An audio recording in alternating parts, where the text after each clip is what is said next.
Good morning, Senator Tim Scott. How are you, sir? Hey, good morning, Charlie. I'm doing really well. Hope you're doing well. Well, I'm broadcasting from the presidential suite at the sanctuary in Kiowa. So, yes, sir, I am doing quite well this morning. You are indeed. You just got back not long ago from Guantanamo Bay, and what was your purpose of that mission?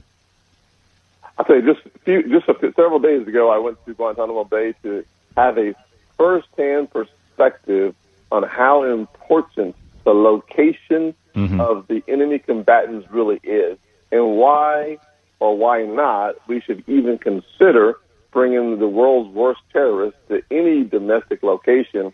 I left realizing that the isolated location of Guantanamo Bay is the only location known to anyone and the best location known to keep these enemy combatants. It is surrounded by water, desert, and mountains, and the only people that are within hours of Guantanamo Bay are the military folks that we have serving our country so extremely well.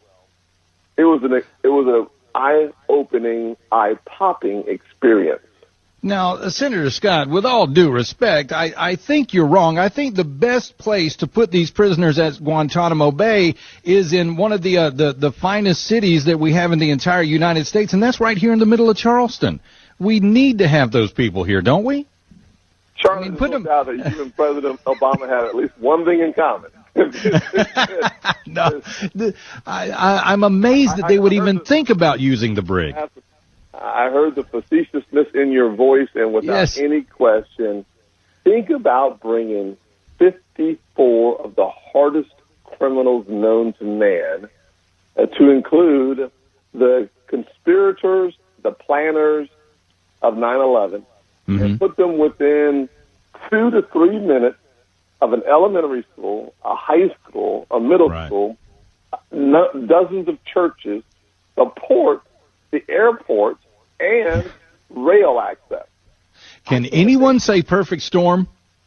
Exactly, Charlie. And that's why I went down there, was just to reinforce and to see firsthand why this is such an awful idea. And without any question, I left shocked and amazed that the administration would even consider Hanahan as a location. I'm amazed. I'm amazed that they would too. Now, what they did, they took in, so what was it, some engineering students, and the engineering students said, you know what, we can duplicate Guantanamo Bay here. We can take all those security systems and duplicate them right here in Charleston. Wouldn't be any problem. Did you see that being the case?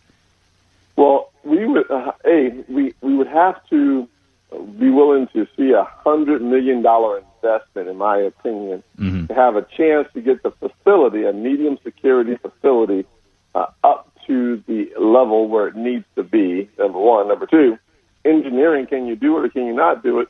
Right. It's not the right question. The real question is, how do you keep the community, the surrounding community, safe? And the answer is, you keep them at Guantanamo Bay, where some of the finest men and women in uniform who are serving our country with distinction, doing amazing jobs.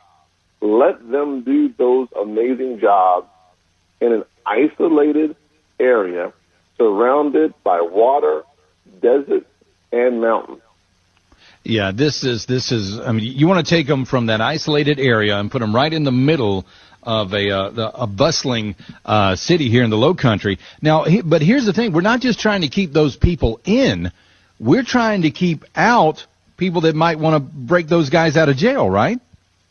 Absolutely. And it's one of the things that we have there that we could not have in any domestic location, not only not Hanahan, but Leavenworth, Colorado, or non-military locations. Yes, non-military locations around the country are being considered. If you want to make your next door or your bedroom community the epicenter of political and terrorist activity, move Guantanamo Bay to a city near you. What went behind is, I'm still trying to figure out what goes behind the thought process of even considering Charleston, South Carolina, to be the possibly the new site for these prisoners at Guantanamo. I don't even understand that. How can somebody go along and say that they are for the safety of this nation when they want to take some of the worst criminals in the history of the world and put them right among children, like you said, not far from a school, and churches, and make them your neighbors?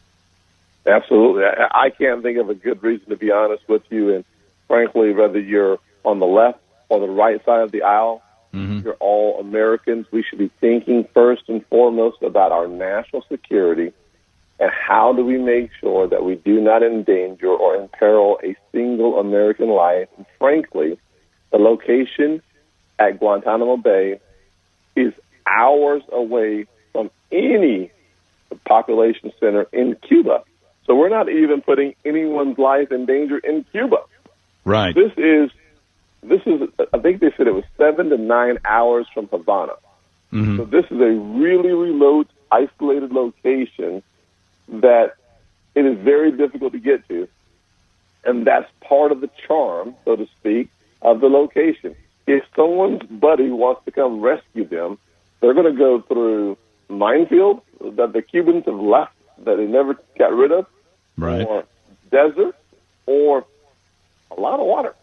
A lot of water. And if you move it here, they're going to have to go through the mall. You know, Exactly right. I don't get it. All right, well.